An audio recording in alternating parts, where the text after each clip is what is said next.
Assalamualaikum warahmatullahi wabarakatuh. Salam sejahtera untuk semua. Om Swastiastu, Namo Buddhaya, salam kebajikan. Terima kasih kepada teman-teman yang sudah bergabung di dalam acara Halakodama yang ke-66.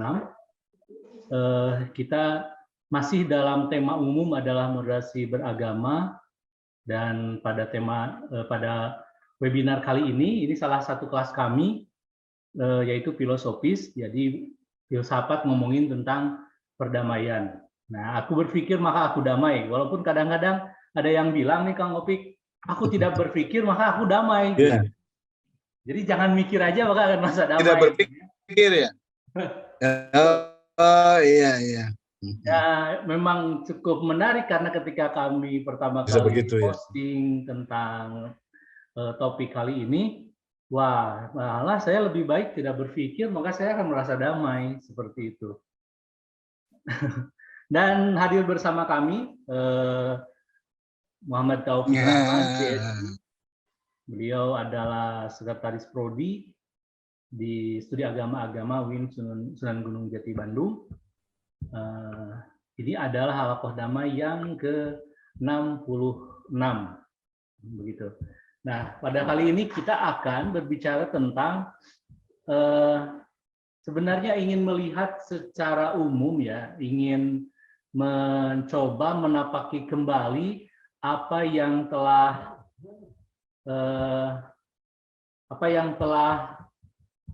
dibahas gitu, apa yang telah dibahas di dalam filosofis ini, Pak Opik.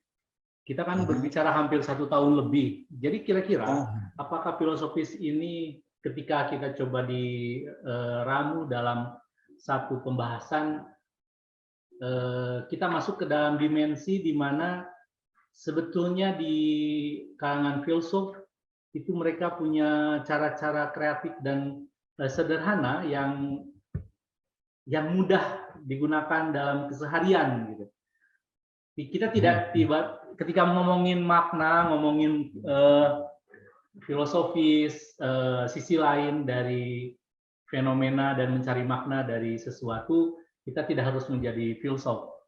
Nah, makanya ini sebenarnya kita akan berharap sekali menemukan cara berpikir yang bisa membuat saya damai.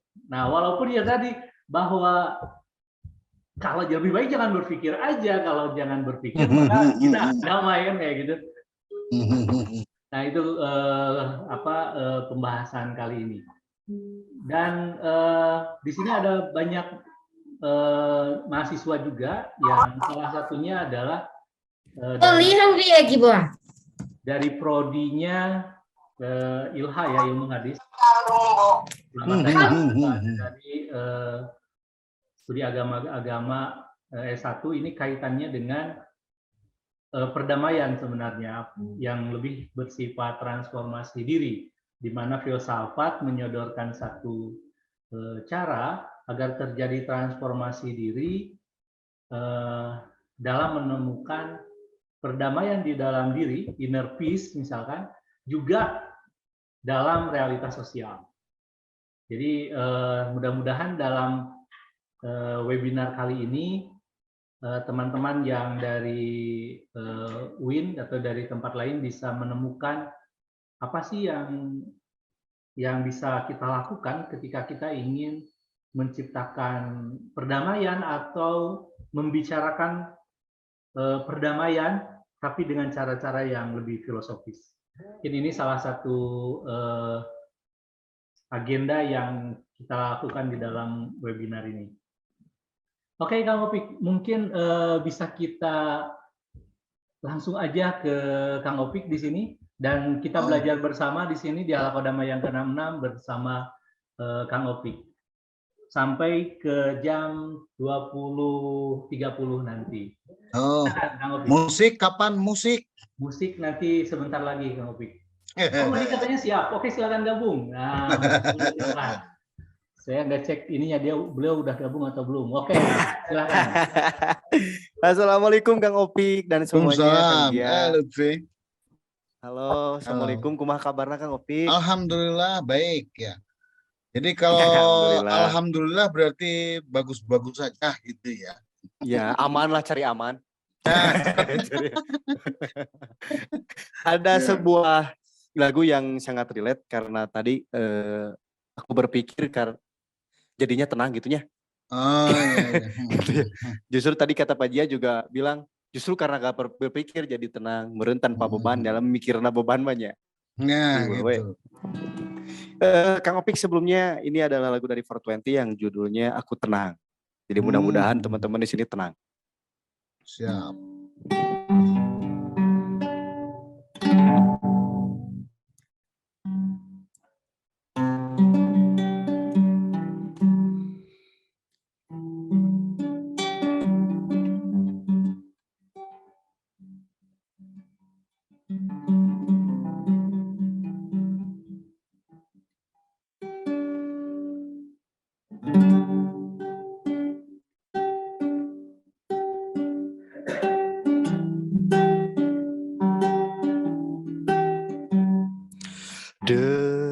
Denganmu tenang, tak terpikir dunia ini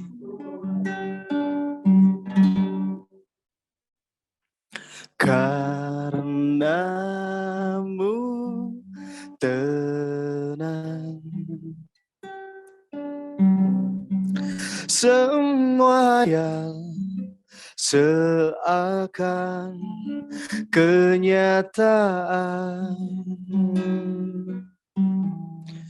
berlari-lari di taman mimpiku, imajinasi tak menghanyutkanku, diriku sempurna, tak seperti orang biasa.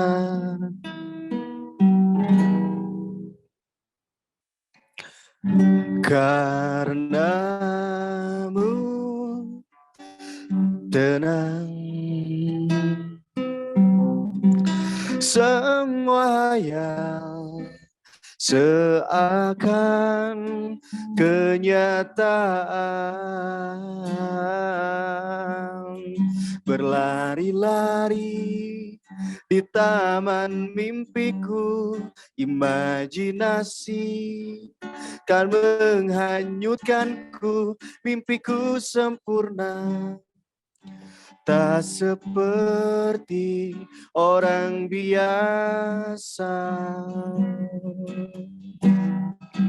Aku berbeda, aku berbeda, berlari-lari di taman mimpiku, imajinasi telah menghanyutkanku, mimpiku sempurna, tak seperti orang biasa.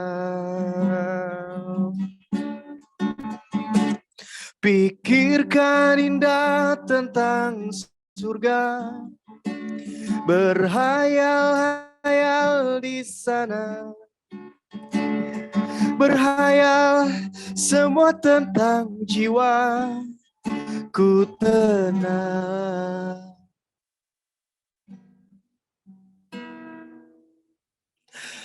Denganmu tenang, denganmu tenang.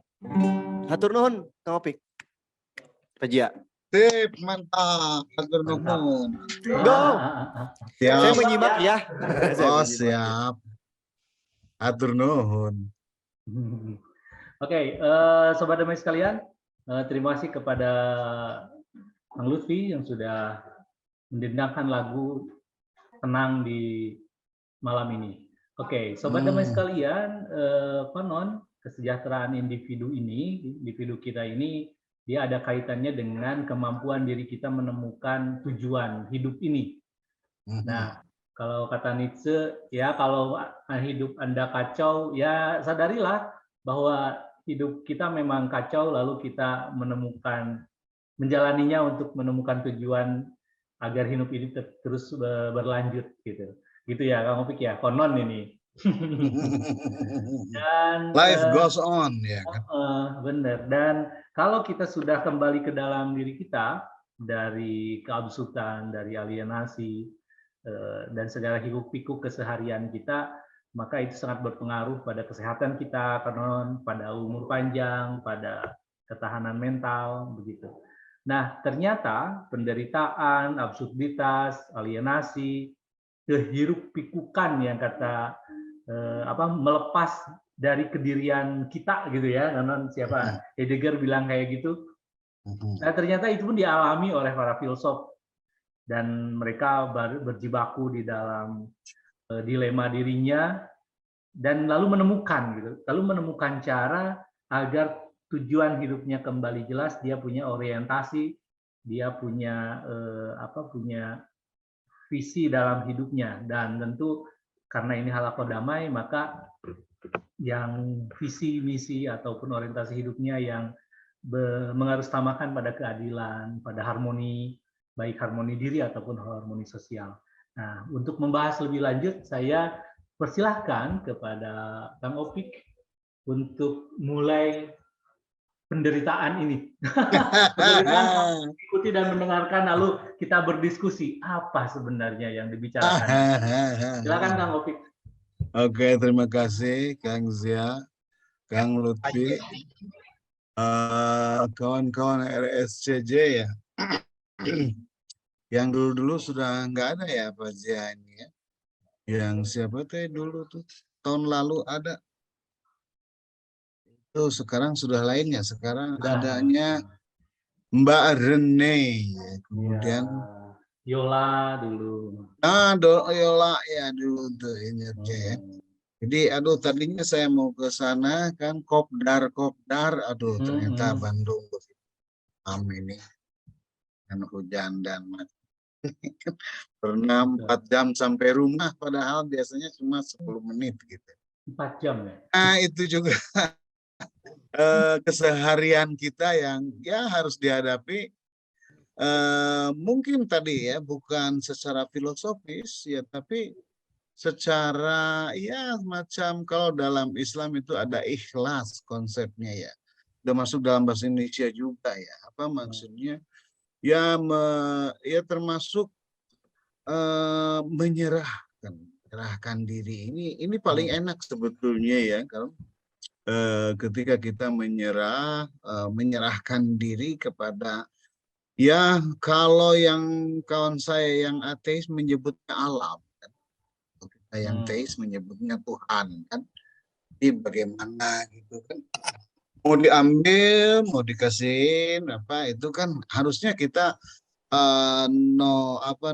itu nothing to lose kan.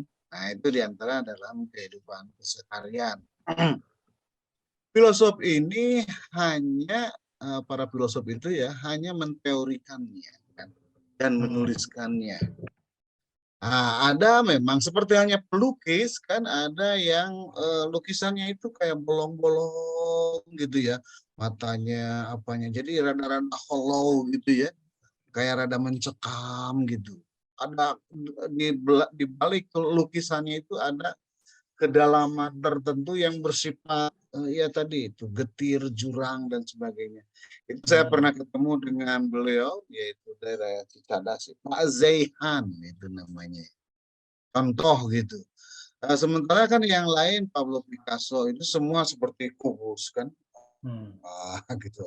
Jadi apa bersifat diametris gitu ya, bentuk-bentuk gitu. Semua dijadiin begitu kan bisa jadi seperti.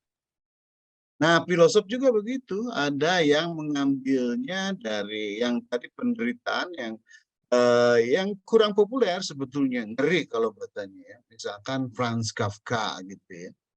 Ya itu ya gitu. Ambil sisi gelapnya gitu. Walaupun ya memang mungkin kan sehari-hari kita menemukannya kan. Kalau dalam penulis kayak apa cerpen atau cerbung pokoknya yang bersifat sastra di kita itu almarhum Putu Wijaya ya dulu itu ya. Jadi di dalam diri kita juga ada semacam ya, ketidakhormatan gitu, seperti animal gitu. Binatang ketika tiba-tiba misalkan dalam bandara itu eh, tiba-tiba lampu mati gitu, enggak jalan semua kan gitu, mana gelap gitu, sudah malam gitu. Jadi yang tadi perlente misalkan ya menjadi elitnya di kampusnya, elitnya di perusahaannya kan rada rapi-rapi ngobrolnya bagaimana, tiba-tiba jadi animal semua pada pengen keluar bareng gitu. Tiba-tiba pada tabrakan dan ya muncul sumpah serapah dan ketidaksopanan dan sebagainya. Itu tiba-tiba begitu ya. Nah, dari situ maka ya orang-orang ini kita coba rumuskan lah yang ini supaya ada semacam kesopanan bersama ya, civility ya. Ada keadaban itu kan kita itu makhluk yang di civil itu artinya ya kota yang ngumpul gitu. Nah, ketika ngumpul-ngumpul begitu adalah aturan-aturan ya kayak perempatan itu lampu merah dan sebagainya. Sehingga kita tadi hidup aman, tidak terpikir gitu ya. Nah, cuman tidak memikirkan ini harus ada yang memikirkan sebelumnya gitu supaya tadi itu jalan bisa santai di rumah tidur nyenyak dan sebagainya kan. Sehingga fasilitas publik ya diperbetulkan gitu ya. Kalau di daerah kota itu makanya jarang ini ya, jarang mati lampu karena banyak yang tertumpu misalkan pada pembangkit listrik begitu. Nah, untuk itu muncullah ada apa ilmu-ilmu juga kan termasuk ilmu sosial gitu. Untuk tadi itu kedamaian dan sebagainya itu ada dicari gitu semacam hukum-hukum sosialnya yang bergerak di antara manusia ya. Nah, dari kedua ini muncullah apa yang disebut filsafat sosial dan ilmu sosial yang saya akan tampilkan. Yaitu, nah ini, nah saya bawakan aja ke kita ini sekarang kan, untuk tadi harmoni ya, aku berpikir maka aku damai. Jadi berpikir untuk perdamaian, kedamaian gitu ya. Walaupun kita ambilnya dari keseharian. Nah, diantaranya tentang ketetanggaan dan sebagainya. Kita lihat. Nah, ini filsafat dan ilmu dari pengalaman, kehendak yang inheren manusia untuk mengerti realitas. Keduanya berbeda dari segi pendekatan dan tujuan. Ini kita bahas filsafat sosial dan ilmu sosial ya. Mungkin bagi Anda yang ke ilmu lebih suka ke ilmu, nah kita pada dasarnya ilmu itu juga dari filsafat gitu. Jadi harus bisa ada tujuan yang berbeda ya antara keduanya. Filsafat berupaya memahami realitas dalam totalitas dan nilai adiluhumnya. Jadi bersifat ini pendekatannya integratif gitu. Sementara ilmu mengisolasi aspek tertentu gitu. Jadi dia harus isolated gitu baru kita mengurai, menganalisis dan sebagainya sehingga ada kejelasan gitu kalau ilmu. Nah kalau filsafat itu yang kalau bahasa Arab itu mawaro'a gitu, apa yang di belakangnya gitu. Jadi kita cari yang bersifat integratifnya. Tujuannya apa sih kan gitu. Betul kayak kita itu begini kan gitu. Hidup itu untuk bekerja atau bekerja untuk hidup? Nah, kayak gitu. Pertanyaan-pertanyaan seperti itu yang memang sehari-hari kita dapatkan juga kan dari dalam diri kita kan gitu. Yang ini kan berbicara sendiri, kita kan solilokui begitu kan, kadang melamun sendiri gitu. Itu diantaranya ketika ya hening ya, maksudnya dari hiruk pikuk ya ketika sembahyang, misalkan ke WC atau apa, ya pegang-pegang tanaman begitu kan. Nah itu kadang ada muncul pertanyaan-pertanyaan yang keseharian kita kan. Karena kalau sendiri ya rada jarang ya di kita ya, jadi bersifat apa itu kontemplasi bertapa gitu ya. Nggak tahu kalau kawan-kawan yang Hindu dan Buddha ya kan, kalau saya lihat yang lain itu ya tidak begitu ini ya kepada keheningan begitu ya, kehusuan gitu ya. Karena ya dalam Islam misalkan itu tambah gerakan kan gitu. Jadi kalau untuk kehusuan ya jadi gerakan lupa kan. Bisa jadi kan berapa gitu kan. Apalagi kalau bacaannya yang berulang-ulang kalau kayak kuliah itu.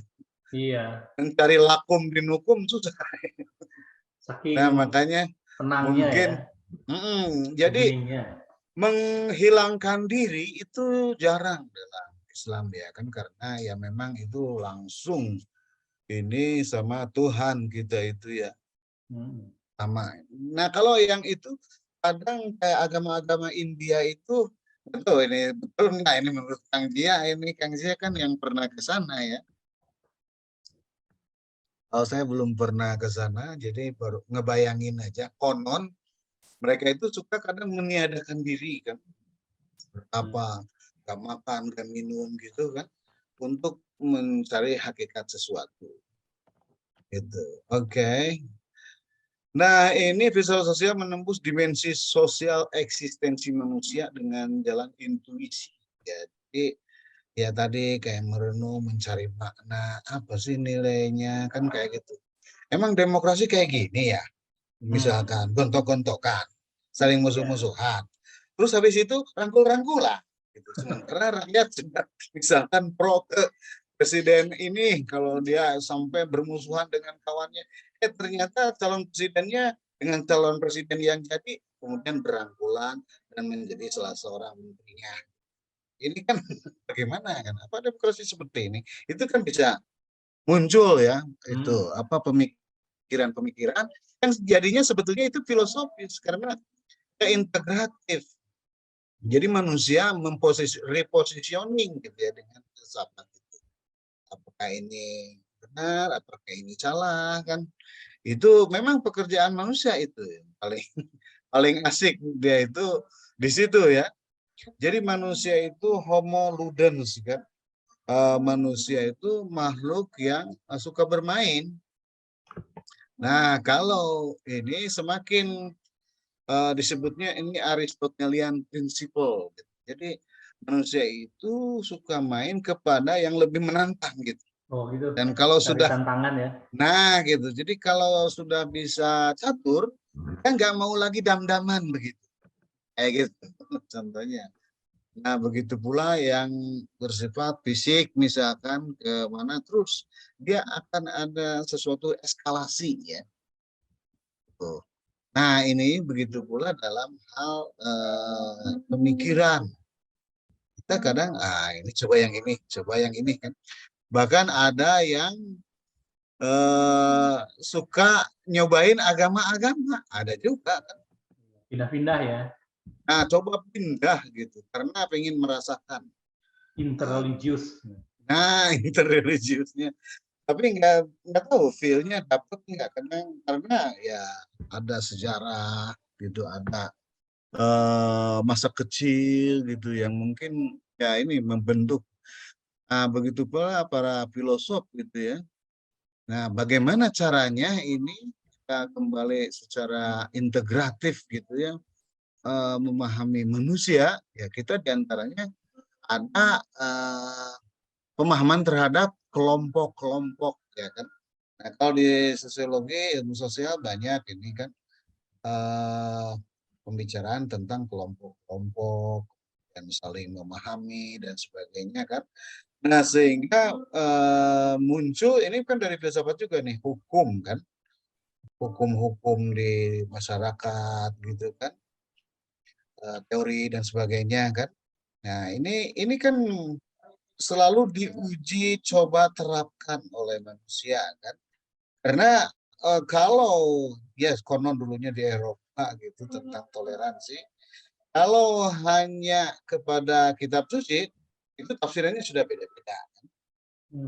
Pada saat demokrasi menguat gitu, politik demokrasi yang sekarang demokrasi modern itu orang Eropa tengah ya berbeda paham dalam penafsiran agama ya, yaitu dari Katolik terus ke Kristen kan yang Protestan. Yang sebelumnya juga di selain kelompok agamawan ada gerakan yang humanisme itu kan untuk Kemanusiaan. hakikat, jadi mencari hakikat kemanusiaan kayak gimana. Jadi termasuk agama juga di situ, agama itu untuk manusia, kan gitu. Jadi bukan kita untuk Tuhan kan. Jadi kayak orang sebut saja yang inilah kan, misalkan mengagungkan agama, mengagungkan Tuhan sehingga bisa meneror orang lain dan sebagainya hanya demi agama. Apa memang begitu? Ya kan? Bukannya agama untuk manusia kan? Atau kan bukan manusia untuk Tuhan gitu. Ya kan? Nah, jadi kayak Gus Dur bilang kan Tuhan nggak perlu dibela kan gitu. Jadi menganggap rendah Tuhan kan. Nah, ini rendah obrolan-obrolan yang bersifat filosofis spekulatif ya kayak gini kan. Dan kita ya harusnya ya oke-oke saja kan. Jangan dulu langsung judgement. Oh, itu ngomongnya begini kan. Kafir kan, kan gitu. Nah, jadi kita dengan filsafat itu bisa melatih diri untuk berpikir tadi. Jadi memikirkan ulang gitu kan. Nah, itu tujuannya ya bukan untuk kesenangan pribadi saja kalau itu kan. Kalau tadi Kang Zia katakan lebih baik nggak berpikir, lebih Oh tenang. iya, benar. Saya kan ada bilang, loh, saya nggak perlu berpikir, maka saya damai sebenarnya. Nah, itu contohnya misalkan dalam ukuran materi ya, materialisme ya contohnya. Kita dapat harta yang banyak, dengan nggak punya harta, enakan mana hidup kan gitu. Itu Gimana, kata, ulangi lagi Taufik pertanyaannya. iya, kita banyak harta, Oke. iya kan. Dengan tidak punya harta, enakan mana hidup kita. Dari Oke. segi tadi ketenangan, kalau mencari ketenangan ya kan. Ini dari bukunya Adam Smith ya kan. Apa teori sentimen gitu ya, of moral, TMS, the theory of moral sentiment gitu kan. Nah, itu dia bilang ya dari segi kenikmatan tidur misalkan ya termasuk tidur siang lebih enak orang yang suka mengantar orang lain ya. Zaman dulu juga suka ada ya apa kayak becaknya kan gitu. Nah, daripada raja kan. Raja itu tiap hari mikirin itu batas bisa berubah kan kalau ada yang pemberontakan atau negara lain menyerang pada zaman itu ya. Karena zaman itu kalau mencari fortune ya keuntungan kekayaan itu dengan cara menyerang orang lain, yaitu dengan negara tetangganya. Jadi kadang Eropa itu berubah-ubah itunya petanya kan. Itu kayak zaman sekarang kita nggak mendengar nama daerah Habsburg gitu kan. Padahal dulu itu suatu kerajaan kan. Misalkan seperti itu. Nah, jadi kalau raja itu saking ya banyak hartanya sehingga masyarakat itu menjadi miliknya kan rakyat itu. Nah, sehingga terlalu banyak hartanya sehingga harus dijaga kan. Ya pakai guard, pakai apa. Kalau sekarang ya orang yang kaya berarti satpamnya banyak kan gitu. Kekayaannya banyak, kadang bingung juga itu.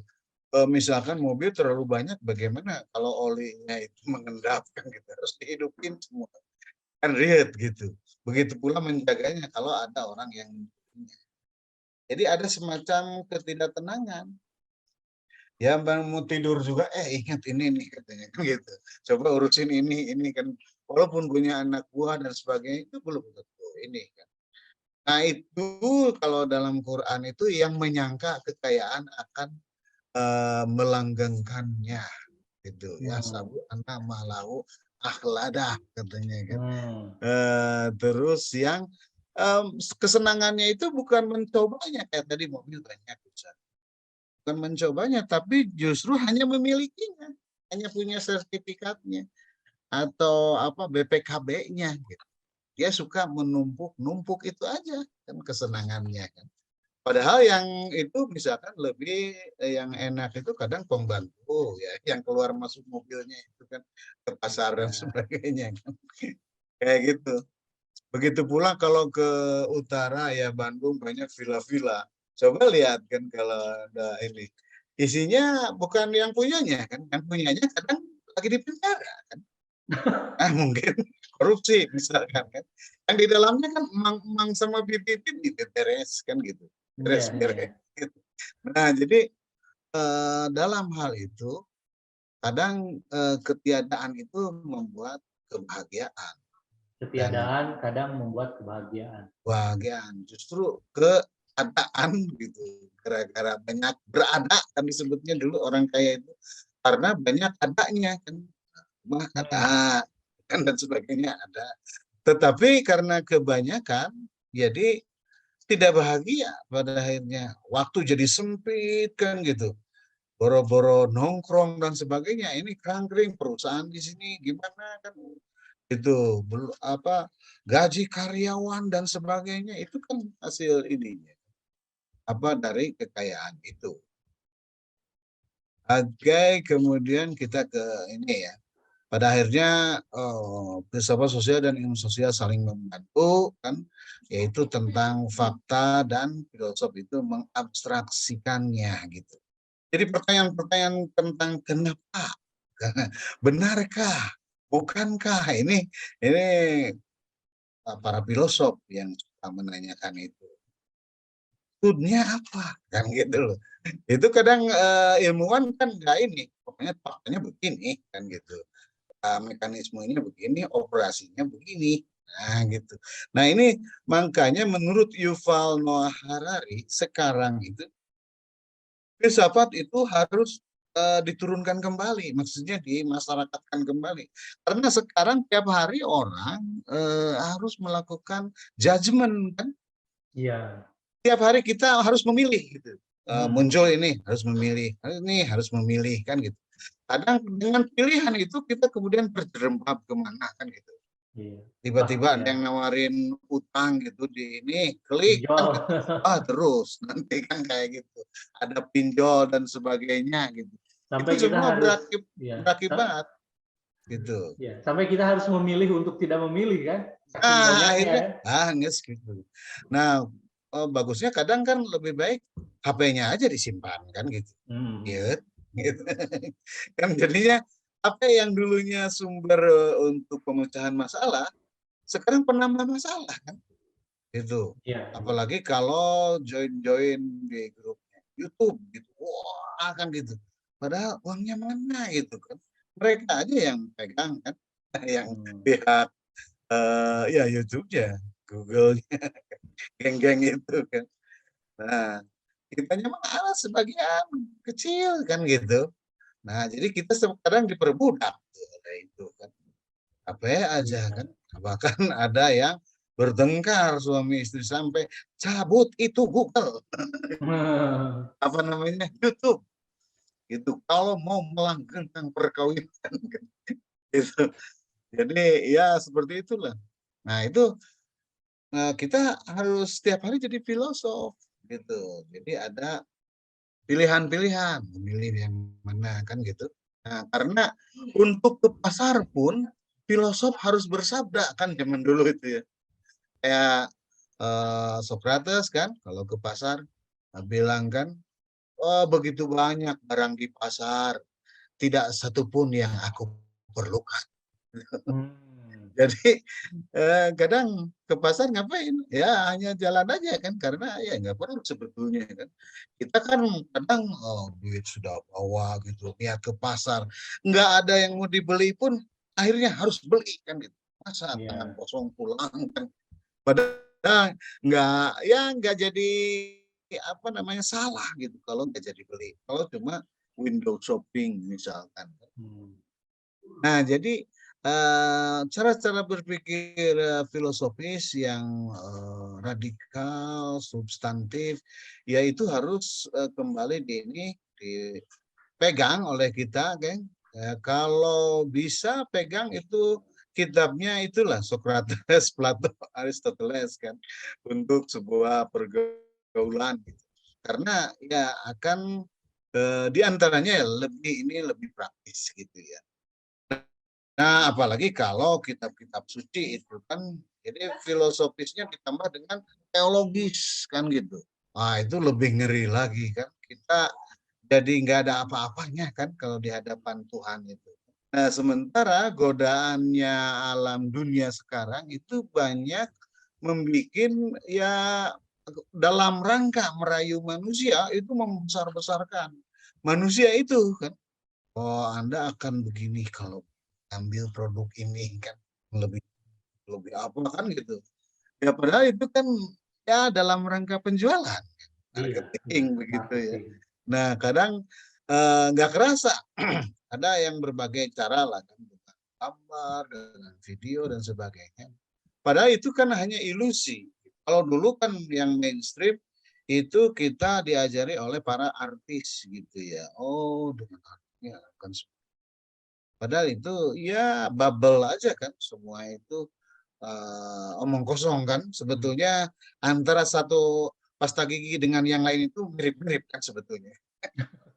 Nah, tapi kalau dengan ini terkesan akan menjadi lebih Korea begitu kan misalnya. Nah, benar. Ini, nah kita harus kembali ini kan, apakah itu penting kan gitu. Dengan ini apakah kita menjadi lebih baik orangnya dan sebagainya. Nah, jadi ini sosial dari sosius. Nah, ini katanya ada antara ini kalau sosius itu bersifat lembaga ya, kalau tetangga itu immediate ya memang benar-benar dekat dengan kita gitu ya, interpersonal. Rada bersifat intim ya, intimasi sehingga ajaran-ajaran menyebutkan misalkan dalam Islam sebelum bikin rumah lihat dulu tetangganya kan. Nah, gitu. Ini untuk masyarakat lihat dulu. Kadang ya kita itu eh, harus bisa hidup beserta mereka, tapi tidak menjadi mereka kan gitu. Jadi terjemahan Arabnya ini dari ya mungkin para filosofi Yunani ya. Kun ma'annas wala takun ma'hum. Ya kan gitu. Jadilah kamu beserta orang-orang kan, Orang-orang. tapi jangan seperti mereka. Tuh. Be with people, but don't be with them. Gitu kan. Jadi entong langsung ngabalat gitu ya. Walaupun ini ya kan. Karena kalau sudah sosius itu nanti langsung berbalat begitu. Ini bersifat ini kelembagaan, geng motor atau apalah namanya kan. Kadang ormas gitu belum tentu sedap gitu hidupnya kan. Jadi jangan lihat ketika ini kan wah ini hebat ini baju lorengnya nih kan gitu. Sudah masuk wah Anda mungkin diperbudak sama senior-seniornya kan gitu. Bisa jadi misalkan seperti itu. Jadi selalu tiap hari kita itu harus reconsider ya kan. Ini lagi berpikir lagi kan. Think first gitu ya. Sekarang think first-nya cepat. Tadi bilang immediate ya kan. Jadi satu kali klik langsung berubah kan. Makanya banyak jangan banyak ngeklik kan. Dan sekalinya misalkan HP ke tangan orang ya paling dari pencurian secara fisik tadi ada dosen psikologi yang kena itu. Jadinya kan banyak itu. Apalagi dengan yang tidak langsung ya melalui sistem masuk di hack gitu. Nah, segala macam bisa jadi kacau kan. Karena misalkan hafalan tentang nomor kawan sendiri, nomor ibu sendiri, misalkan tidak hafal sekarang kan. Iya. Gitu. Bagaimana kalau di tengah jalan copetan dengan uang habis gimana kan? Masa harus jalan kaki kan gitu. Nah, jadi hal-hal yang ini harus kita misalkan kembali gitu, ada di mana gitu ya, alamat atau apa gitu dipegangnya gitu. Ini contoh saja dari keseharian kan. Apa namanya, kalau saya biasa ada di dompet gitu ya. Dompet biasa di mana misalkan di depan simpannya. Itu untuk safety ya kan, karena tujuan manusia diantaranya adalah safety, dan ini termasuk diakui oleh PBB kan, human security kan. Nah itu sudah ini jadi perkembangan dari HAM gitu, ada sekarang human security yang isinya ada 9 begitu aja. Di antaranya ya economic security juga ya. Termasuk apakah kita bisa ya seperti itu, karena kita kadang kerjaannya juga kan tergantung ini, ada kerjaan kerja gitu, nggak ada nggak gitu, karena sebagian kita ada yang kayak kabayan kan, kumpul kan di rumah kan kayak gitu. Nah itu harusnya tanggung jawab negara gitu. Nah ini bagaimana? Karena manusia itu satu sama lain itu ya punya tanggung jawab, ada semacam solidaritas. Saya akhirnya ini membawa pada solidaritas karena nah ini dari segi kesatuan manusia ya. Ini ada pembagiannya ini ya.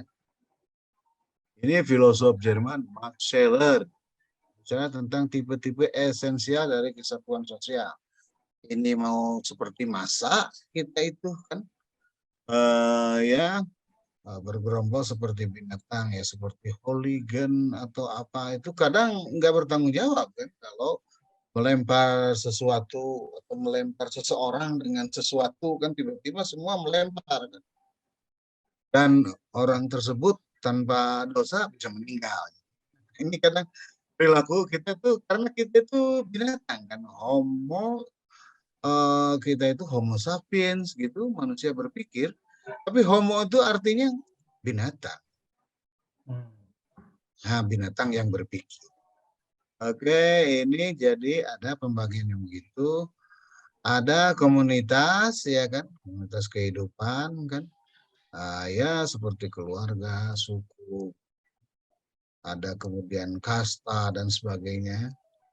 Dan ada yang ini yang jadi atomistik begitu ya, tumbuh bersama tapi ini kan masing-masing begitu ya. Ada juga kan kayak perkotaan begitu. Makanya untuk di perkotaan atau di luar negeri orang-orang itu ya diantaranya ke etnisitas gitu. Ada yang merasa saudara gitu, seagama, saudara apa gitu. Pokoknya nyambung kan gitu. Iya. Nah ini memang solidaritas itu di antara yang kebaikan manusia tingkat tinggi lah kan gitu. Jadi kita itu memang harus akhirnya itu ya kalau dalam revolusi Prancis disebut fraternite kan gitu. Jadi kebahagiaan setelah kemerdekaan dan setelah persamaan itu diantaranya persamaan hak ada kemudian solidaritas itu. Jadi kita itu memang secara eksistensial masuk dalam komunitas kehidupan. Jadi intinya yang ini saya bawakan rada berat gitu kan, yang mungkin bisa yang ngakunya orang barat kan dengan akal sehat, maksudnya dengan secara filosofis gitu. Jadi supaya bisa masuk ke berbagai akal orang gitu. Saya kira begitu dulu Kang Zia, mungkin ada diskusi yang mau menarik itu kita silakan. Baik. Baik, terima kasih kepada Kang Opik.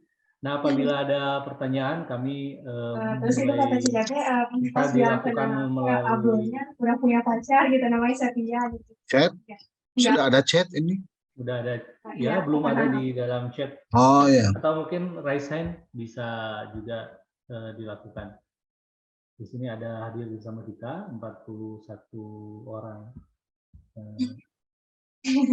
Silakan apabila ada pertanyaan. Satu sih yang selalu belum bisa dibilang ganteng. Kang Daus, ada Kang Daus bisa membanding menjadi pembanting ini.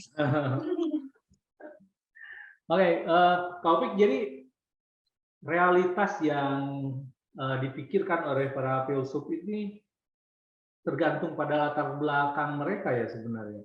Latar belakang mereka hidup. Nah ini itu yang pertama.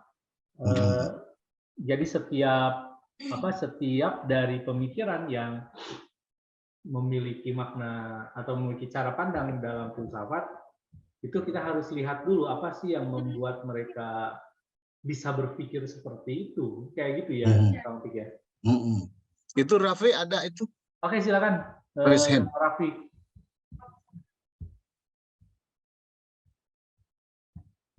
Unmute.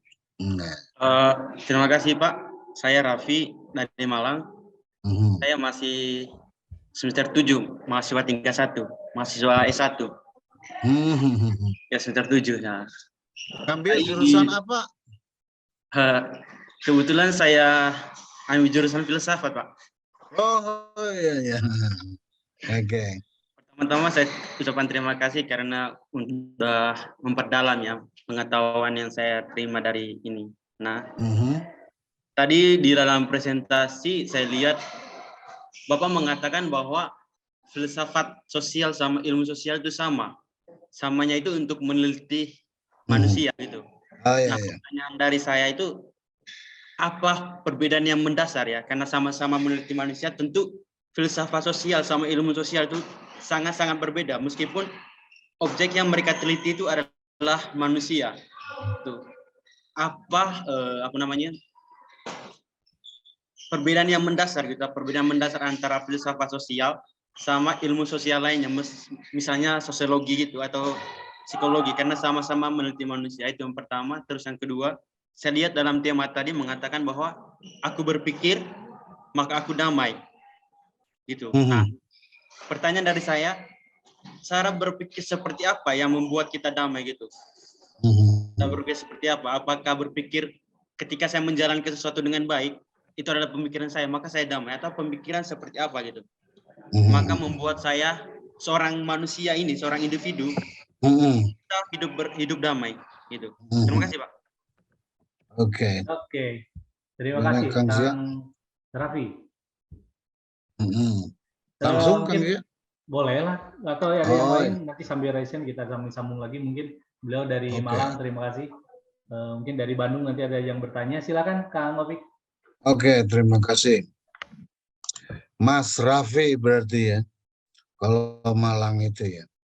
Nah, jadi intinya perbedaan yang paling penting itu diantaranya kalau filsafat itu mempertanyakan yang tidak mungkin terjawab seketika begitu ya. Itu dengan data-data ilmiah itu nggak akan masuk. Maksudnya baru sebagian. Karena dia pertanyaannya yang susah dijawab. Kayak tadi tentang kebenaran, ya kan? Kemudian keadilan manusia gitu ya. Manusia itu ada yang itu kan ada mekanisme, ada organisasi, ada pemilu dan sebagainya. Tapi kemudian apakah dengan itu semua manusia mendapatkan keadilan? Gitu. Itu pertanyaan filosofis. Gitu. Jadi pertanyaan-pertanyaan yang dimunculkan itu pertanyaan yang langgeng, yang tidak akan ada ininya. Kalau menurut F.A. Hayek, yaitu yang anti filosofis, gitu. Disebutnya itu mirage gitu ya, yang bersifat apa namanya fata morgana, disangkanya ada air, dilihat ternyata tidak ada. Nah gitu, jadi pertanyaan-pertanyaan filosofis itu ternyata menurut ekonom seperti Hayek itu hanya pertanyaan-pertanyaan yang menggoda. Yang ya memang kalau dia kan mekanismenya ya sosial, ekonomi gitu, jadi yang mekanistik gitu kan. Padahal dari mekanistik ini filosof bisa bertanya juga kan gitu. apakah memang ilmu ekonomi ini sudah mensejahterakan manusia? Kan gitu. Kalau ada ilmu ekonomi yang lain, kenapa ini tidak ditumbuhkan? Misalkan ilmu ekonomi Marxisme, kan? Marxis ekonomi misalkan. Cara berpikir ekonomi Marx, gitu. Kenapa nggak di ini? Kenapa di dalam semua yang jurusan ekonomi ini sealam dunia ini isinya tuh cuma Adam Smith, Keynes gitu yang kelanjutannya begitu. Yang intinya kapitalisme semua. Bukankah ada ekonomi yang untuk social justice gitu kan? Nah itu jadinya kan akhirnya ke politik ekonomi, bukan dalam ilmu ekonomi. Jadi filsafat itu masuk dalam ilmu juga tuh. Jadi ilmu ekonomi misalkan dipertanyakan misalkan keabsahannya, kegunaannya untuk kehidupan manusia, untuk kesejahteraan manusia. Gitu. Nah, jadi pertanyaan-pertanyaan filosofis itu yang tidak bisa dijawab secara cepat gitu. Terus kemudian ada reconsider lagi. Wah ini jalannya kan gitu loh. Di antaranya kalau zaman dulu itu ngakunya ya itu nggak tahu juga itu pesanan atau enggak kan. Kayak Lipset gitu tahun 50-an begitu ya. Jadi yang ini karena melihatnya Korea gitu. Jadi Korea Selatan yang demokratis itu bisa lebih mengkayakan dan mensejahterakan manusia daripada Korea Utara gitu. Nah itu para ini Amerika memang itu dekatnya ke situ kan mereka itu. Jadi proyek Amerika kan kalau Korea Selatan gitu ya. Maka kesimpulannya itu semakin demokrasi itu berkembang maka semakin sejahtera. Lalu apa di India dan juga di kita emang begitu.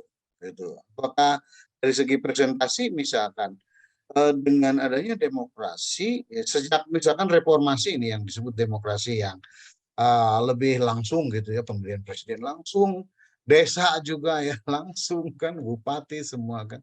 Apakah lebih sejahtera dari yang misalkan dengan DPR dulu demokrasi perwakilan yang ada dalam Pancasilanya sebetulnya kan. Sila keempatnya itu. Bisa begitu pertanyaannya kalau pertanyaan-pertanyaan filsafat. Jadi walaupun satu objeknya ya manusia dengan pergaulannya, dengan berbagai budayanya, pemikirannya kan, tapi yang dicarinya itu lain. Kan. Jadi ada filsafat itu ada dimensi yang teleologis disebutnya ya bertujuan itu. Misalkan tentang kebaikan bersama itu nggak ada dalam itunya kan dalam kurikulum gitu kebaikan bersama kan kesatuan sosial gitu yang ini misalkan adil dan beradab gitu makanya adanya di Pancasila di kita itu karena Pancasila itu filsafat kita gitu jadi ada cita-cita sosial di situ jadi kalau yang ilmu sosial kan nggak ada cita-citanya kan mana dan sebagainya. Jadi ini lebih misalkan lebih kena ke manusia lah daripada agama, tapi mirip agama gitu ya. Makanya banyak filsafat ini kemudian mengganti agama kalau di Eropa ya. Kan? Orang kalau kita ngobrol begitu ya, dia akan menyatakan bahwa saya aliran ini. Kan? Seperti hanya kita menyebutkan agama kita atau aliran dalam agama kita di pergaulan. Maaf saya Muhammadiyah gitu. Ya ini ya, misalkan di sana itu begitu. Oh, I'm sorry saya Trotsky katanya kan gitu. Walaupun komunis tapi saya Trotsky gitu. Jadi komunis yang inteleknya begitu ya. Ya itu bisa begitu kalau mereka. Jadi filsafat itu ya seperti halnya di dalamnya seperti fatwa-fatwa gitu kayak tadi Nietzsche, Kang Zia itu katakan siapa lagi misalkan ada yang suka Cosmo ke Foucault gitu itu intinya mah ya seperti kalau ini mah apa fatwa-fatwa fikih gitu kalau dalam Islam itu pendekatan-pendekatan yang berbeda-beda jadi walaupun sama tapi tujuannya berbeda kan penyelesaiannya itu juga berbeda ya itu Itu yang pertama ya, yang perbedaannya ya. Iya. Gitu. Yang kedua tentang cara Kemudian, damai, cara berpikir damai, Kang Opik. Mungkin ada contoh-contoh dari para filosof. nah gitu. Nah, gimana cara berpikir damai? Yang paling saya ikuti itu tentang toleransi, yaitu munculnya oleh Jean-Jacques Rousseau, kan judulnya On Aduh, siapa Toleration. itu? Nah, Jean-Jacques Rousseau itu Jean Jacques Rousseau, Oh J.J. iya. Rousseau. Nah, itu Oh. di antara pemikir demokrasi ya pada abad itu ya 17-an 18-an ya, sejak sejalan dengan munculnya negara-negara modern yang tidak nyambung dengan para pastor gitu dan para raja kadang. Jadi ada yang republik kan. Dulu Belanda republik, sekarang kerajaan. Bisa terbalik ya kan. Ada yang dulunya kerajaan, sekarang republik seperti Prancis gitu ya. Nah, jadi itu kata Jean-Jacques Rousseau gitu. Karena kalau kita merujuk pada agama, agama sudah berbeda. Gitu. Kalau masalah publik dihakimi oleh salah satu kitab misalkan dan penafsirannya, akan terjadi kekacauan. Maka harus dipisah antara yang publik dengan yang privat. Jadi agama diprivatkan. Itu dalam ide bukunya On Toleration, ini tentang toleransi. Kalau zaman dulu itu buku itu panjang itu sebelumnya judulnya itu. Ada anak judulnya pada panjang gitu ya. Saya tidak hafal semua itu ya kan. Kayak apa itu Newton gitu. Principiae Mathematicae masih panjang gitu sebetulnya. Nah, begitu pula buku On Toleration itu ada di bawahnya. Begitu pula bukunya John Locke On Governance. Ya, kalau ini juga pro-dem ya kan. Pemikir yang pro-demokrasi ya. Nah, dia juga begitu pada akhirnya. Dan ini gerakan ini didukung juga para ini kalau Protestan itu apa pendeta ya. Tuh. Jadi biarlah itu, jadi mengutipnya itu biarlah apa yang hak raja untuk raja. Nah, maksudnya di zaman modern yang diurus raja itu yang publik yaitu oleh masyarakat. Nah, ya tadi kan dan pembagian kekuasaan ada muncul kayak gitu. Saya kira ke situ Kang Jia itunya ya. Apakah betul atau enggak itu menjawab Mas Rapi? Oke. Mungkin ada yang lain, silakan kalau ada yang penasaran bertanya tadi apa contoh-contoh. Mungkin ada satu contoh gitu Kang Opik selain yang lebih praktis misalkan. Oh iya, jadi ya tadi tentang cara berpikirnya gitu. Ya tadi tentang toleransi tadi misalkan bahwa ada hukum yang umum dan hukum yang privat ya kan. Private law kan public law. Nah, ini public law itu harus misalkan ada juri gitu. Kalau di Amerika itu juga hasil pemikiran gitu. Jadi kalau di Eropa biasa hakim yang memutuskan kan setelah ini.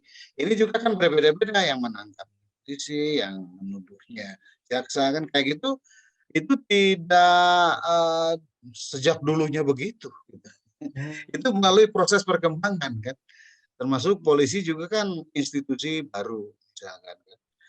Dalam perkembangannya gitu. Kayak kalau di ini kan bisa semuanya kalau di Jepang itu zaman dulu itu yang tiga itu polisi, jaksa, hakim kadang dari golongan samurai.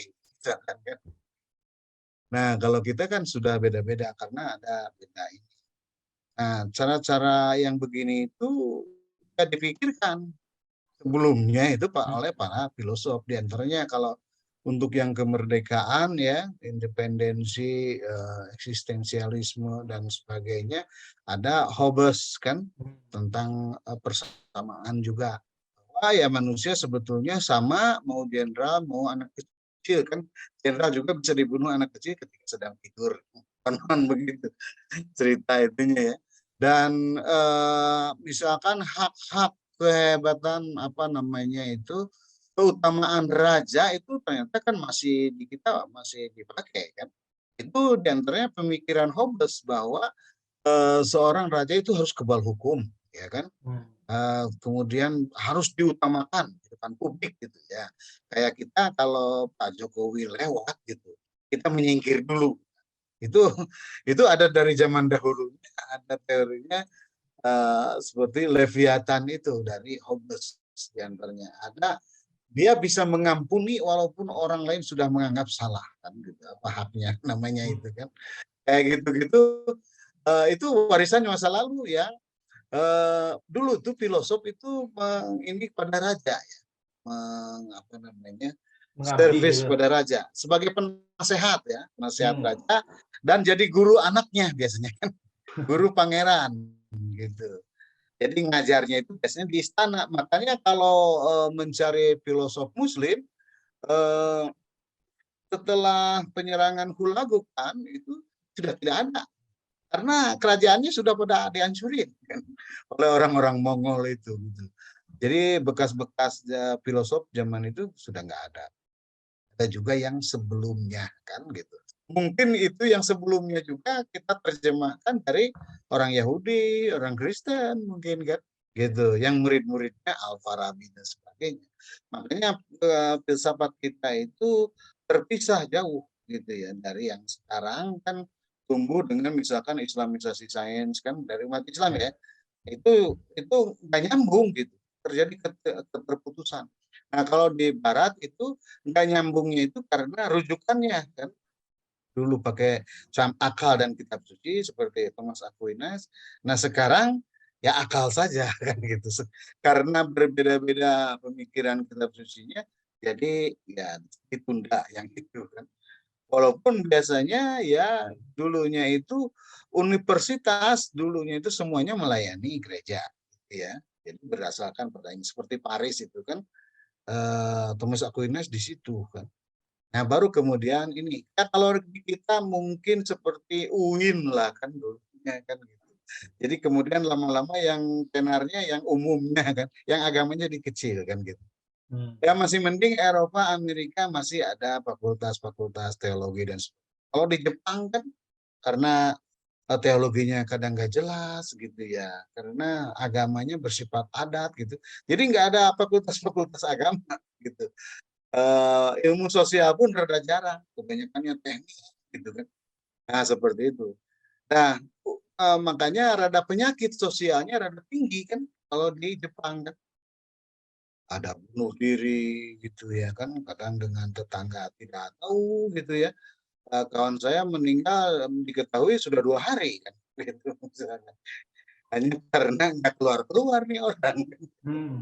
Nah bisa jadi seperti itu karena mereka tidak ini pada agama, jadi lebih pada adat dan tidak semuanya ini kan kalau adat tidak semuanya bisa menjawab. Nah ini menurut orang Barat ya, John Rawls misalkan. Nah Islam itu diantaranya bisa menjawab ceritanya semua, ya kan? Disebutnya komprehensif doktrin. Sampai segala macam itu harus diurus gitu, kayak makan dengan tangan kanan dan sebagainya. Sementara tadi di Jepang ada yang sangat kecil gitu ya, yang gitunya kan, gitu. Jadi macam-macam lah kan, gitu. Ada yang sekular kan, dia diantaranya itu kalau mengutip itu berarti dari awal sebetulnya Yesus itu sudah menyerahkan masalah sosial itu kepada raja sebetulnya ya.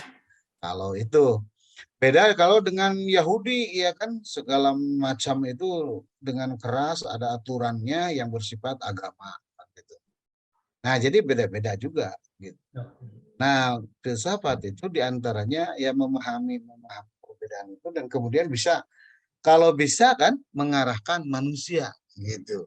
Makanya sampai sekarang ya masih ada lah kan seperti Yuval Noah Harari gitu ya. Ya jangan dilihat kehidupannya yang berbeda dengan kita misalkan kan gitu.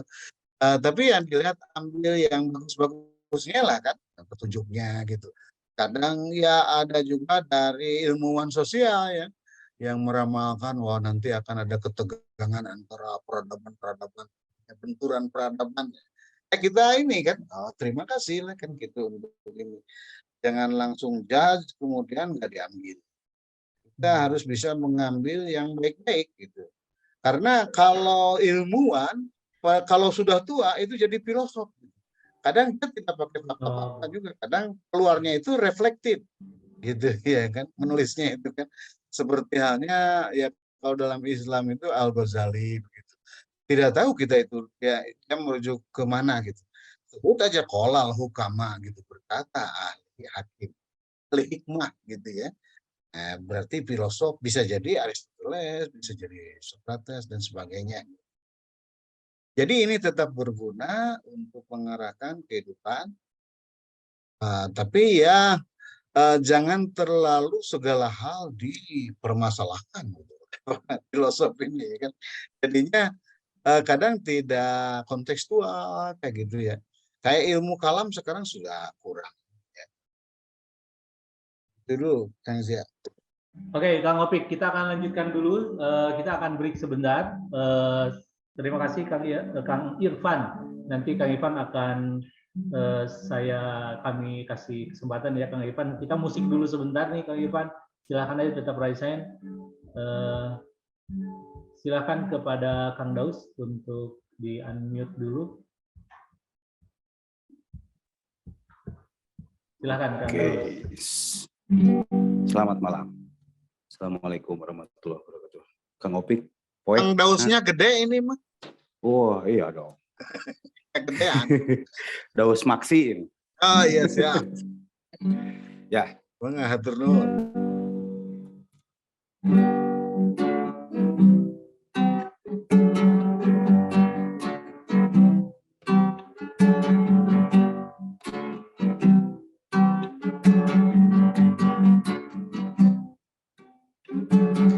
Don't be shy and let your feeling roll on by. So don't will feel or nobody will know you're there. Just leave your head and let your feeling out instead. So don't be shy and let your feeling roll on by. On by, on by, on by, on by, on by, on by, on by, on by, on by.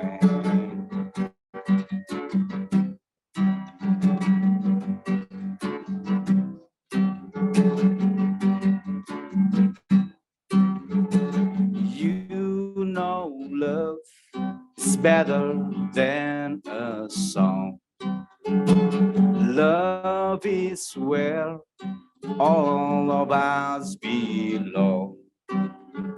So don't be shy and let your feeling roll on by. So don't will fear or nobody will know you're there. You're there, you're there. You're there, you're there, you're there, you're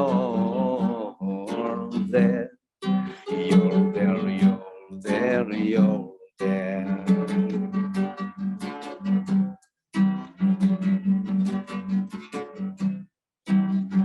So don't be shy and let the feeling roll on by.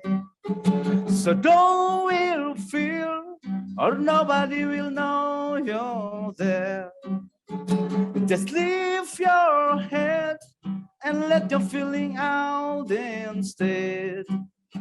So don't be shy and let your feeling roll on by. On by, on by, on by, on by, on by, on by, on by, on by, on by.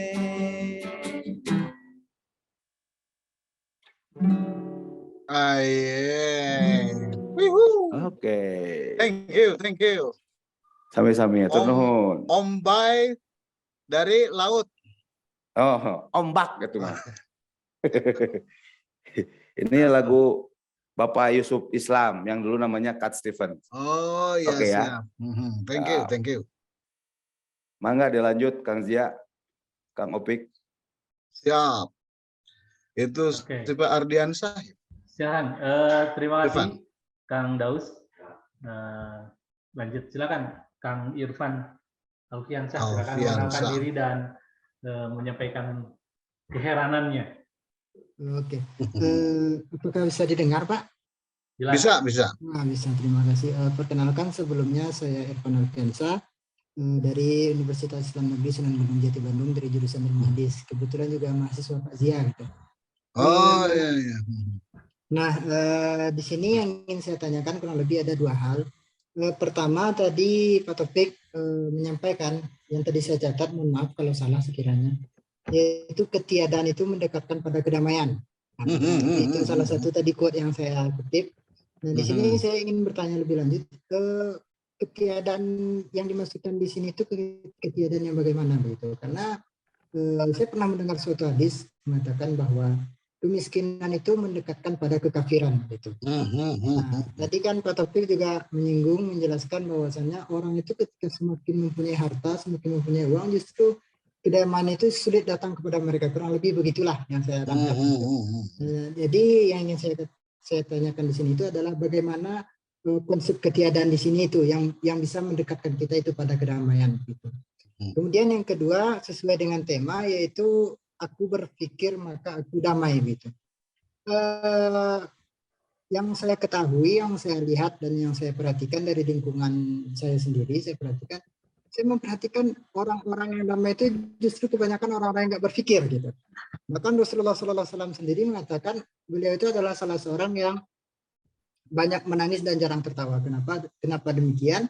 Karena apa yang dia ketahui itu membuat dia itu lebih sering menangis pada tertawa gitu. Sementara orang lain yang tidak mengetahui apa-apa justru hidupnya enjoy, kalem, santai gitu. Sementara ketika kita semakin kita berpikir itu kita semakin lari dari kedamaian gitu. Nah, yang ingin saya tanyakan itu adalah berpikir yang bagaimana begitu yang akan mengantarkan kita pada kedamaian itu. Nah, kurang lebih seperti itu Pak. Terima kasih.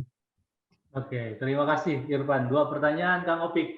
Nah, ini kalau pertanyaan ini akibat pertanyaan filsafat digunakan pada ilmu hadis. Jadi yang ditanyakan itu adalah ini ada apa dengan hadis ini dibandingkan dengan kenyataan dan bolak-balik. Ya, oke, terima kasih Kang Irfan. Silakan Kang Opik. Ya, jadi ini pandangan yang bersifat sofistik, ya kan? Jadi dari tadi tuh seperti yang Socrates bilang kan, begitu banyak barang di pasar, tidak satupun yang aku perlukan. Bayangin kalau kita ini, ya setiap hari ya, kalau ini misalkan untuk makan saja, saya pernah hidup seperti itu ya, sendiri gitu. Ya untuk makan misalkan ya kalau kan kayak di Belanda gitu, di Malaysia itu kadang susah juga kan cari itunya ya. Jadi harus kita beli bahannya, kemudian masaknya, kemudian cuci piringnya kan. Itu betapa banyak hal gitu yang diperbuat. Bayangin kalau puasa kan, ya kan tenang saja kan nggak ada apa-apa kan gitu. Ya tinggal buka dan sahur pun kan itu kadang ini saja sunahnya saja. Itu intinya bisa mengosongkan diri. Nah, begitu pula kalau kita tidak mempunyai harta apa-apa kan gitu, tapi itunya itu hasratnya itu memang bukan untuk materialisme gitu. Kita ada dua kenikmatan yang dipunyai dan dirasakan, dan kenikmatan dari ketiadaan gitu. Misalkan Anda ini cowok ya sebagai mending mana dapetin cewek yang cantik misalkan, tapi hati serasa mungkin dia itu dengan cowok lain gitu ya, mungkin ada yang sudah bermobil gitu, minimal motor NMAX gitu ya kan, sementara kita hanya mengangkut gitu. Nah itu kan bikin hati jadi bagaimana gitu. Karena mempunyai gitu. Jadi possession itu katanya kan adalah the means gitu. Jadi berbagai kejahatan itu berdasarkan dari posesif dari kepunyaan. Anak Adam ini kan, ini saya dari Jean-Jacques Rousseau juga itu punya apa gitu. Jadi gayanya itu ngambil bahwa lebih enak zaman dulu gitu ya daripada berbagai barang gitu loh. Nah zaman dulu itu kan kalau ada pohon apa panjat gitu ambil kan gitu. Ada ini berburu kan kayak gitu. Nah karena kejahatan anak Adam juga itu gara-garanya ada posesif ya kan. Ada hal yang dipunyai possession ya misalkan perempuan ya kan. Nah, kalau Adam itu siapa itu kelima itu konon lebih cantik ya daripada Labuda gitu. Jadi kalau Kobil Cain gitu ya dijodohinnya sama yang kurang cantik itu Labuda. Nah itu possessionnya ada juga kan. Aduh saya pengen yang itu kan. Gitu. Kemudian dibunuhlah kan Abel kan.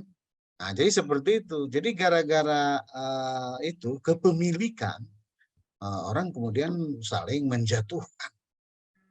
Apalagi kalau kepemilikannya yang bisa memiliki yang lain-lain kan.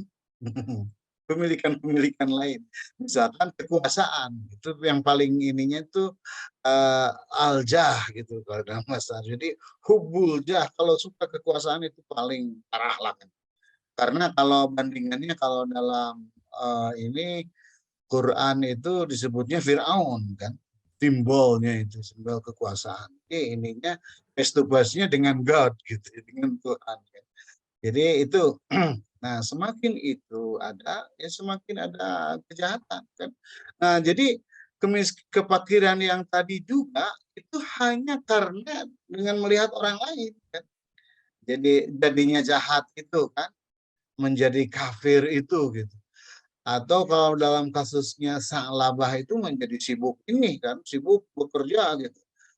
Jadi setelah sholat itu langsung kabur gitu. Nah, itu begitu. Nah, kalau kemudian ya itu jadi tadi memandang kemiskinannya itu harus secara berbeda, secara filosofis gitu. Makanya harus berpikir, pikirkan lagi, gitu. Think, rethink kan gitu. Harus begitu. Reconsider apa benar, kan kayak gitu tuh. Nah itu jadi termasuk tadi misalkan kedamaian, gitu ya kan. Ya apa benar kita itu harus bunuh-bunuhan? Apa benar bahwa dengan mengislamkan semua itu bisa jadi damai? Gitu kan gitu. Jadi bereslah alam dunia ini kan.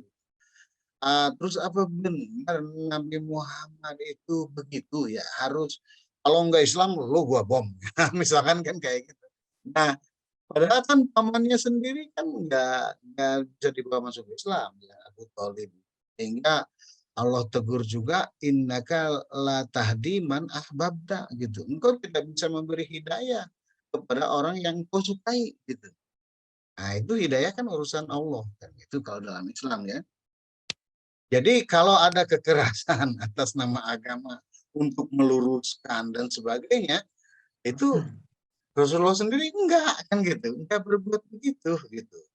Ya kalau percaya sama Rasulnya, ada juga kan percaya pada Quran saja enggak percaya. Oh iya, ada. Ada juga yang ada yang Rasul digedein gitu, Quran dilewat ada kan. Jadi setiap ini itu enggak dicontoh dari Rasul, ya kan gitu. Padahal kan Rasul itu hanya berapa tahun sih kan, gitu, mengamalkan Islam. Sementara Quran kan ya isinya berbobot ya, makanya disebut kalam ilahi. Jadi ada ayat-ayat Quran yang mungkin belum diamalkan oleh Rasul kan gitu. Dan posisinya juga di atas hadis kan. Sementara Rasul itu ya di tingkatan hadis. Hanya contoh untuk mengamalkan. Ada juga kan gitu. Jadi ada yang lebih ini Quran, hadis enggak. Ada yang terlalu ke hadis gitu. Quran kadang dilewat, lupa. Ya, kayak gitu. Nah, Itu makanya umat Islam juga Bocil tolol. Hah? Halo, gimana? Hmm. Halo? Ada apa? Lanjut. Sampai mana itu Kang Jia? Sampai tentang pertanyaan apa tadi, damai. Yang kedua, tenang, aku berpikir maka aku damai ini. Nah, Itu gitu. udah Jadi, kelewat tuh. Kalau mode of iya. having-nya udah. Ya, jadi harus ya kita tadi berpikir ulang, itu kan, sehingga gitu. Kadang berpikirnya capek gitu, ya keras gitu. Tapi kadang hasilnya sedikit, gitu ya. Kayak Nietzsche gitu. Wah, kan gitu. Dia berpikirnya keras gitu. Makanya Nabi juga konon gitu ya, kalau dapat wahyu itu wah, sepertinya merinding ini kan, bahkan unta sampai jatuh misalkan kan, gitu. Kalau nabinya lagi, itu kadang berpikir itu proses yang berat. Itu kita tadi dengar Kang Daus gitu, enak ya kan. Tapi Kang Daus itu latihannya kita nggak lihat, ya. Mungkin latihannya gimana gitu ya kan, berulang-ulang, mana teksnya harus hafal, kuncinya juga harus hafal, kemudian suaranya juga harus bagus kan, itu daripada ya langsung seperti itu ya, seperti halnya tadi itu ya. Jadi proses berpikir itu harus ada gitu. Justru kalau tanpa berpikir ya kita tidak jadi manusia, ya kan? Loh, kan, karena kita sebagai Homo sapiens. Kalau enggak Homo sapiens berarti yang sebelumnya ya, Homo neanderthal atau apa ya kan. Gitu. Yang tadi yang maling, sikat, rebut kan gitu loh kan. Nah, kalau kita ya harus berpikir, makanya untuk mengambil harta orang itu katakan juga harus dilakukan dengan berbagai cara. Kan jual beli, sewa menyewa atau apa kan kayak gitu. Enggak kayak wilderness gitu. Wilderness zaman dulu ya, seperti halnya dikatakan oleh Jean-Jacques Rousseau.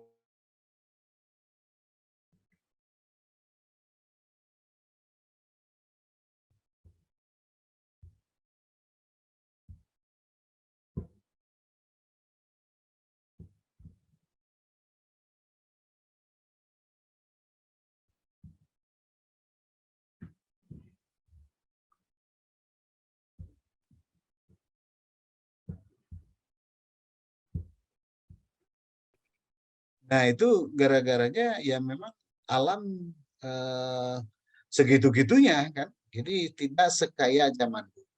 Kalau dulu yang mungkin keluar kita bisa langsung bisa makan kan. Misalkan dengan memanah rusa atau apa kayak gitu. Kan nggak bisa. Itu. Siap. Ya, yang ingin saya tanyakan juga nih. Tadi kan filsafat itu, kalau ilmu sosial dia ngomongin tentang empiris dan lain sebagainya. Dan filsafat berbicara tentang makna di balik fenomena, di balik realitas sosial gitu. Nah, sebenarnya ketika hasil filsafat itu kemudian disuguhkan, ya, hasil filsafat itu kemudian disuguhkan kepada masyarakat. Nah, apakah pertanyaan-pertanyaan filsafat itu menjadi masuk dalam kategori empiris berdasarkan dari tradisi positivisme? Karena seringkali kajian-kajian filsafat itu tidak empiris seringkali kan, dianggap, maksud saya dianggap tidak empiris, gitu. Dianggap tidak empiris dan apalagi kalau ngomongin tentang artikel jurnal dan lain sebagainya, gitu. Nah, gimana itu kamu masalah problem itu, problem tentang empiris dan saintifiknya, ilmiahnya filsafat ini? Oke, jadi berfilsafat tidak mesti ilmiah kan, gitu. Tapi orang percaya enggak? Gitu. Kadang orang percaya kalau melihat bukti, ya. Jadi kalau filsafat itu berdasarkan dari premis-premis, kan dari bukti-bukti gitu. Ya kadang dalam pandangannya itu kan, gitu. Jadi bahwa manusia ini sendiri, ya kita ini ada yang menyatakan kita itu satu kan, Ya. tapi ada juga yang mengatakan kita itu dua, raga dan ruh kan. Hmm. Nah lama-lama jadi banyak kan. Ada ruh, mental, raga. Mental itu katanya lain, kan lebih ke psikologis. Kalau ruh misalkan lebih ke teologis gitu. Dan ya masalah hidup dan mati, kayak gitu. Jadi ya berbeda-beda itu dalam filsafat itu berbeda dari cara pandang. Cuma memang objeknya masih kita juga gitu ya, manusia, masyarakat gitu. Jadi bukti-bukti juga suka dibangkitin gitu. Cuman bukan bukti itu dalam mekanisme sosialnya atau mekanisme ilmiahnya, tapi dari segi pemikiran kesananya kan, filosofisnya mau dibawa kemana ini kan bukti ini kan. Seperti halnya ini, makanya saya bilang di Barat itu filosofi seperti ustadz gitu kalau di dalam Islam kan. Nah, gitu. Jadi apa namanya perkembangan dunia kan para ustadz mengikuti, tapi kan kemudian judgementnya judgement teologis yang dikeluarkannya ayat-ayat kitab suci kan, hadis misalkan kan, kaul ulama gitu, judgement akhirnya. Jadi makanya walaupun mengeluarkan bukti, wah sekarang kita misalkan para khotib dunia ketiga gitu, wah kan contohnya Rusia, wah kan dari Quran misalkan gitu dari. Nah, tapi bungkusnya itu kemudian akhirnya teologis. Nah, begitu pula filsafat kan, gitu. Walaupun dari ini kan, itu kalau bacanya Bertrand Russell, misalkan dia berfilsafat dari mejanya kan, meja kerjanya, mungkin lagi ngetik gitu. Dari ngetiknya itu, ini meja ini substansinya apa kan gitu. Jadi kalau apa fungsinya apa kan gitu. Kalau sebetulnya gitu meja itu kan di alam ide itu seperti apa kan kayak gitu. Oh segitu. Itu kan dari ini. Tapi dia pengen melihat yang dibalik fisik, makanya disebut metafisika gitu. Jadi dibalik fisik itu ada apa gitu, ada ide apa kan gitu. Kita juga kan seringkali begitu dalam ilmu sosial misalkan ya. Tadi Ukraina, Rusia, ini ada apa? Di balik ini siapa? Kan gitu. Terus agendanya apa? Lah kenapa mereka itu misalkan kalau dunia ini dua bipolar ya kan, Amerika dan Rusia misalnya. Kenapa mereka pada betah di situ? Konon ketika ini mau di apa dubes Amerika dan ya di kedubesnya mau dikosongkan ya. Ukraine misalkan. Tapi kenapa pada balik lagi? Berarti ada keuntungan nih kan. Ada di waroahnya itu di belakangnya. Oh ternyata begini. Oh ternyata jualan senjata. Oh kan kayak gitu. Yang dalam ilmu sosial kadang kita itu tidak boleh judgement begitu kan. Gitu. Hanya karena dari penampakan kan dari fenomena-fenomena kan sebab-sebab ada yang di belakangnya yang kita nggak boleh mengatakan begitu kan gitu dalam ini karena ada bukti. Nah kalau dalam filsafat itu bisa gitu. Jadi Ini artinya karena tanpa ada bukti baru asumsi itu masih bisa dipertanyakan. Nah bisa karena filsafat kan tadi itu ya bisa berbagai aliran bersifat ini kan. Jadi kayak Zizek itu bisa juga ngobrak-ngabrik sosiologi misalkan kan. Ya suka-suka gua kan gitu kan. Kan gua filosof kan gitu. Seperti halnya Rocky Gerung di kita kan mungkin ngobrak-ngabrik teori apa misalkan politik gitu yang sekarang memang politiknya sudah mekanistik kan siapa yang menang dan sebagainya kan bagaimana memenangkannya.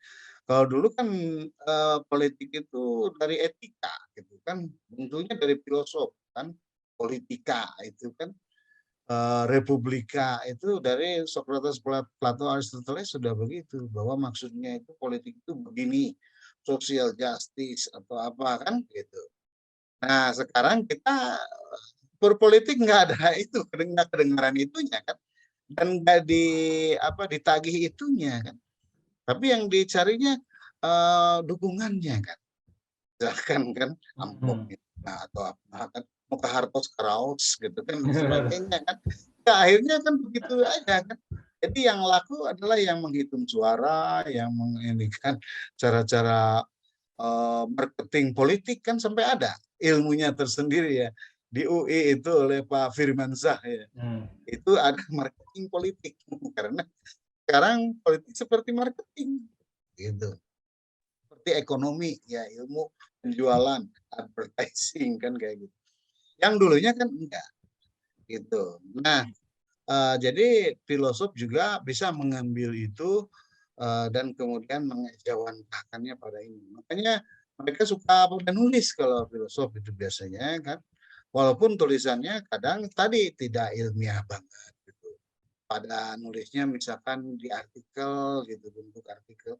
Bahkan kalau Nietzsche kan seperti peribahasa kan, aforistis. Jadi kayak ayat-ayat gitu kan. Gitu. Oh, ayat Quran kan lain ya kan, mungkin ada ini kan, ide di belakang dan ada berbagai hal punya kan. Nah itu Nietzsche itu seperti ayat. Kalau bacanya, kalau kita tidak membayangkan keseluruhan ide Nietzsche, hidupnya dan sebagainya, mungkin nggak akan dapat ayat-ayat tertentu ini kan gitu. Sedangkan ini maksudnya apa nih kan? Dan Tuhan telah mati ini gimana ini kan? Jadi itu dalam rangkaian ayat kan, jadi seperti halnya puisi gitu. Kadang berfilsafat itu seperti itu. Jadi tidak ini ya. Tapi masih berguna kan untuk memperingatkan manusia. Jadi aku berpikir maka aku damai itu tidak seindah, tidak seinstan yang dibayangkan sebenarnya. Karena di sana ketika kita berpikir, maka di sana pencarian makna, memaknai dilema, memaknai traumatis, memaknai krisis sosial dan lain sebagainya. Jadi jangan langsung dipotong bahwa akan damai, tapi di sanalah kita akan menemukan tujuan yang sebenarnya, kayak gitu mungkin ya Kang Opik ya. Ya, ini sebut saja sebagai kesimpulan dari yang sebelum-sebelumnya ya, filosofi sebelum-sebelumnya yang dengan Kang Ami, misalkan Kang Daus, Kang Lutfi, itu ternyata kan dari berbagai ilmu ya, seperti antropologi, kan gitu. Itu nantinya pada kesatuan manusia, pada akhirnya ketika dirangkaikan, ketika dites semua itu dari manusia dari mana-mana, ternyata DNA yang paling tua itu diantaranya Afrika, ya kan? Berarti kita semua turunan Afrika gitu. Adam itu orang Afrika, Adam Hawa. Itu ternyata jadinya kita itu semua sama kan, soalnya gitu. Nah itu dari antropologi misalkan. Dari yang budaya pernah kan, misalkan siapa Umberto Eco gitu ya, dari penafsiran yang berbeda-beda gitu kan. Jadi sebetulnya para filosof itu ya diantaranya membantu kita untuk berpikir kembali, walaupun caranya beda-beda kan. Ada yang eksentrik ya kan, seperti Nietzsche apa kan gitu. Ada yang analitik gitu kan, biasa-biasa gitu. Tapi pada akhirnya mereka itu seperti mengingatkan kita. Wah, ada pemikiran begini nih, bagaimana menurut Anda kan gitu. Apakah perang dan sebagainya. Sehingga kaum agamawan pun kan melihat diantaranya yang dari itu kan dari Mesir dengan Paus kan, kemudian menangani apa itu human fraternity kan, saudara manusia. Makanya tadi ujungnya itu saya bawanya ke solidaritas. Karena manusia ini nggak bisa adil semuanya, misalkan kan semua nggak bisa rata kan. Itu siapa dong yang ngambil sampah-sampah dari rumah kita kan? Kalau semuanya misalkan kaya gitu. Nah itu didamaikan dengan cara solidaritas, misalkan kan.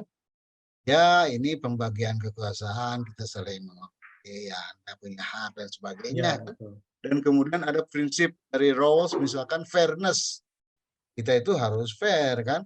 Ada hak, ada kewajiban, itu harus ini kan. Jangan misalkan pejabat ada yang ambil hak aja pas kewajiban enggak akan gitu. Nanti 5 tahun kemudian ini lagi pura-pura ini kan. Iya. Gitu. Kang Opik ini sambil closing statement ya karena Siap sudah Pak waktunya ini sambil Mhm. closing statement aja. Ya. Iya, Kang Opik. Oke, jadi filosof itu dengan filsafatnya itu suatu pemikiran tersendiri. Anda bisa ambil ataupun tidak ya. Anda mempercayai ilmuwan juga kan, termasuk agamawan kan.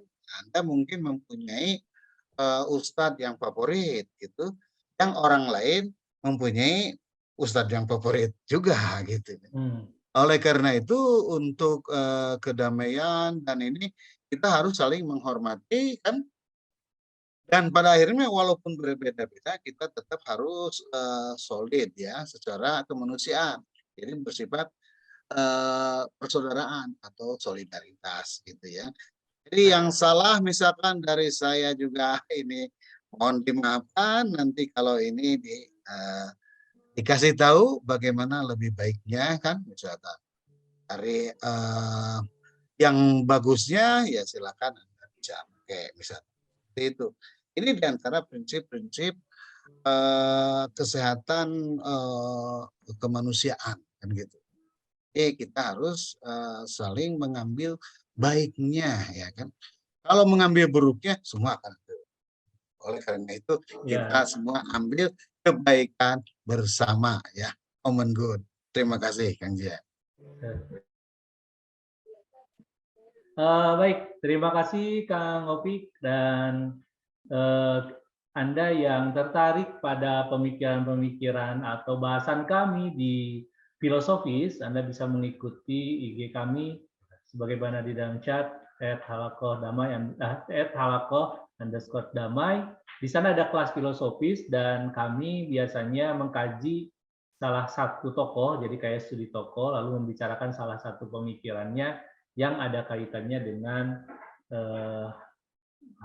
yang ada kaitan dengan perdamaian, dan itu kan di siaran Instagram ya, dan di beberapa bulan biasanya kami juga memunculkan kelas filosofis di dalam webinar kali ini. Terima kasih kami ucapkan kepada Kang Raffi. Ini kayaknya kerung-kerung, kalau bahasa Bandung itu Kang Raffi serius banget itu, kerung-kerung sampai mengkerutkan mata.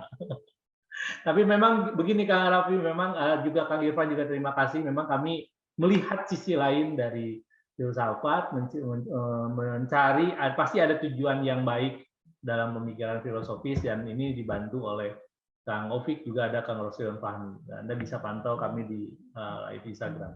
Silahkan Kang Lutfi dan Kang Daus untuk nyanyian mantap ini berdua ini, dan juga terima kasih, kami sangat terima kasih ucapkan kepada semua yang berkenan untuk bergabung bersama kami. Silakan.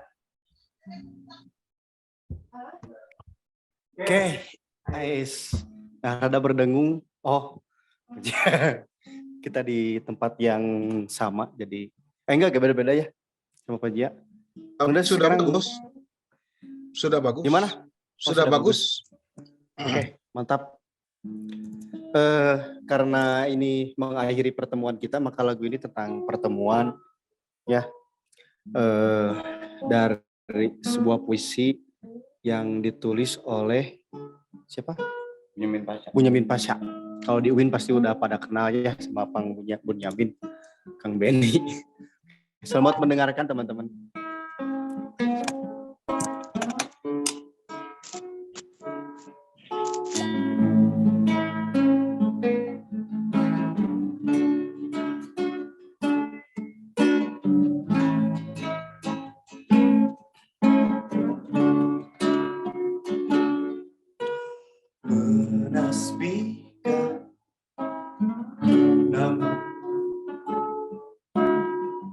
Seperti api yang merindu air,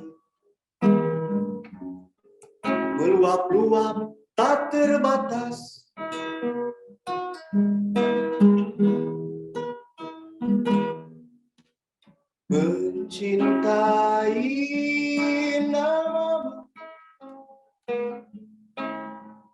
seperti air yang merindu alir.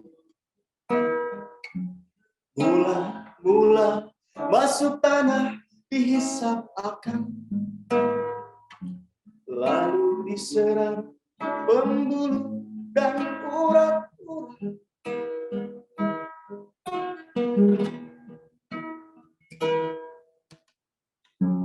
Menjadilah deranting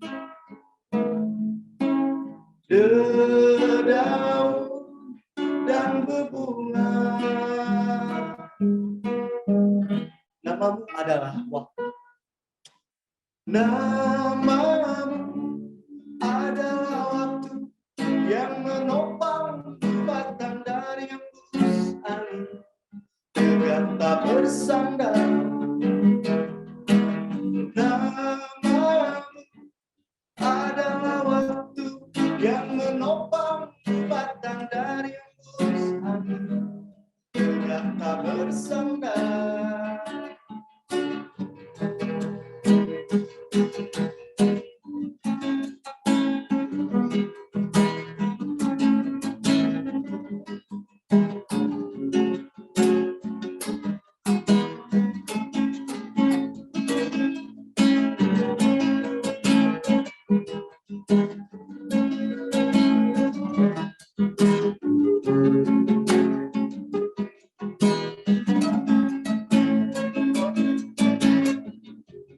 Menjadilah deranting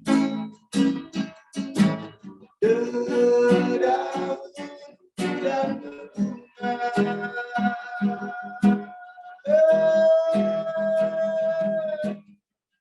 Namamu adalah waktu yang menopang bebatang dari hembus angin, tegak tak bersandar. Namamu adalah waktu yang menopang bebatang dari hembus angin, tegak tak bersandar. Namamu adalah waktu yang menopang bebatang dari hembus angin, tegak tak bersandar.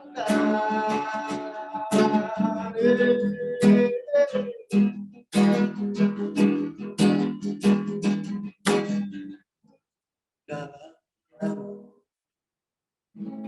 kulihat namaku hilang.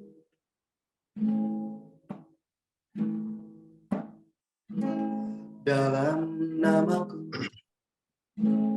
kulihat namamu hilang.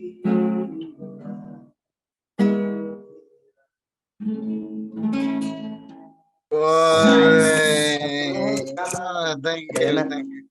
Serasa dibawa ke alam zaman baheula saya ini. Zaman baheula. Yang selalu mengingat namamu. Serasa dibawa ke zaman baheula, selalu mengingat namamu. Segala lagi jatuh cinta sih, Kang.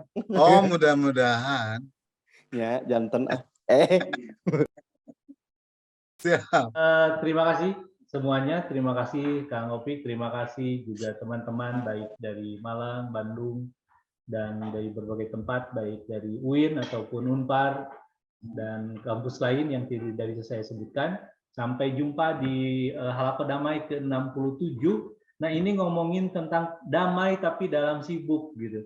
Jadi sibuk nggak harus kalut. Nah ini oleh Sis Jera, dan Sis Jera memang concern pada psikospiritual. Jadi bagaimana mencari kedamaian di dalam kesibukan. Nah ini lanjutan dari kesibukan mikir. Nah bagaimana lagi dalam psikoanalisis kita membicarakan perdamaian. Terima kasih, ya, mudah-mudahan bisa bergabung bersama kami.